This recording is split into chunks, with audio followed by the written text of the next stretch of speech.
नमस्कार विद्यार्थियों। अब हम चर्चा करते हैं अगले पात्र मंदाकिनी के बारे में।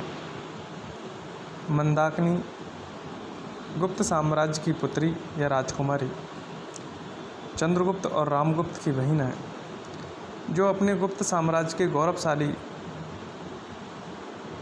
इतिहास में पैदा तो हुई, लेकिन उसी इतिहास को अब कलंकित होते हुए भी देख रही है। उसकी पीड़ा, उसकी टसक उसके अंतर्द्वंद में है और वह इस वातावरण से दूर जाने के लिए कोशिश करती है, लेकिन कर्तव्य पथ उसे रोक देता है। यहाँ मंदाकिनी एक उज्ज्वल पात्र के रूप में है, क्योंकि इस संपूर्ण नाटक का उद्देश्य ही स्त्री की महत्ता को बताना रहा है, स्त्री की उन पीड़ाओं को बताने का रहा है। उसमें मंदाकिनी भी अपनी भूमिका प्रमुख रूप से निभाती है। देखिए, भयानक समस्या है। मूर्खों ने स्वार्थ के लिए साम्राज्य के गौरव का सर्वनाश करने का निश्चय कर लिया। सच है, वीरता जब भागती है तब उसके पैरों से राजनीतिक छल छंद की धूल उड़ती है। कुमार चंद्रगुप्त को यह सब समाचार शीघ्र ही मिलना चाहिए। गूंगी के अभिनय में महादेवी के हृदय का आवरण तनिक सा हटा है, किंतु वह थोड़ा सा स्निग्ध भाव भी कुमार के लिए कम महत्व नहीं रखता। कुमार चंद्रगुप्त कितना समर्पण का भाव है उसमें, और उसका बड़ा भाई रामगुप्त, कपटाचारी रामगुप्त, जी करता है इस कलुषित वातावरण से कहीं दूर विस्मृत में अपने को छिपा लूँ। पर मंदा, तुझे विधाता ने क्यों बनाया? नहीं, मुझे हृदय कठोर करके अपना कर्तव्य करने के लिए यहाँ रुकना होगा।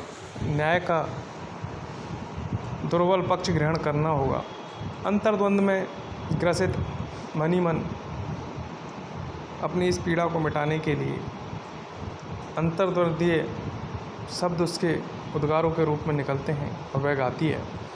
यह कसक अरे आंसू सहजा, बनकर विनम्र अभिमान मुझे, मेरा अस्तित्व बता रह जा, बन प्रेम छलक कोने कोने, अपनी नीरव गाथा कह जा, करुणा वन दुखिया वसुधा पर, शीतलता फैलाता बह जा। इस प्रकार गाती हुई अपनी अंतर्द्वंद की पीड़ा को व्यक्त करती है। दूसरी तरफ रंगमंच का पटल है।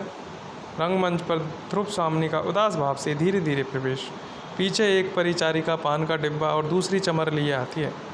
ध्रुव स्वामिनी एक मेज पर बैठकर अक्षरों पर उंगली रखकर कुछ सोचने लगती है और चमरस धारणी चमर चलाने लगती है। ध्रुव स्वामिनी परिचारिका से, हाँ क्या कहा? शिखर स्वामी कुछ कहना चाहते हैं? कह दो, कल सुनूंगी, आज नहीं। परिचारिका, जैसी आज्ञा। तो मैं कह आऊँ कि अमात्य से कल महादेवी बात करेंगी। ध्रुव स्वामिनी, ठहरो तो, वह गुप्त साम्राज्य का अमात्य है, उससे आज ही भेंट करना होगा। हाँ, यह तो बताओ, तुम्हारे राजकुल में नियम क्या है? पहले अमात्य की मंत्रणा सुननी पड़ती है, तब राजा से भेंट होती है? परिचारिका, ऐसा नियम तो मैंने नहीं सुना। यह युद्ध शिविर है ना, परम भट्टारक को अवसर न मिलना होगा। महादेवी, आपको संदेह न करना चाहिए। ध्रुव स्वामिनी, मैं महादेवी ही हूँ ना। यदि यह सत्य है तो क्या तुम मेरी आज्ञा से कुमार चंद्रगुप्त को यहाँ बुला सकती हो? मैं चाहती हूँ कि अमात्य के साथ ही कुमार से भी कुछ बातें कर लूँ। परिचारिका, क्षमा कीजिए, इसके लिए तो पहले अमात्य से पूछना होगा। ध्रुव स्वामिनी क्रोध से उसकी ओर देखने लगती है और वह पान का डिब्बा रखकर चली जाती है। एक बौने का कुबड़े और हिजड़े के साथ प्रवेश। अगला संवाद कल सुनेंगे। आज के लिए इतना ही। धन्यवाद।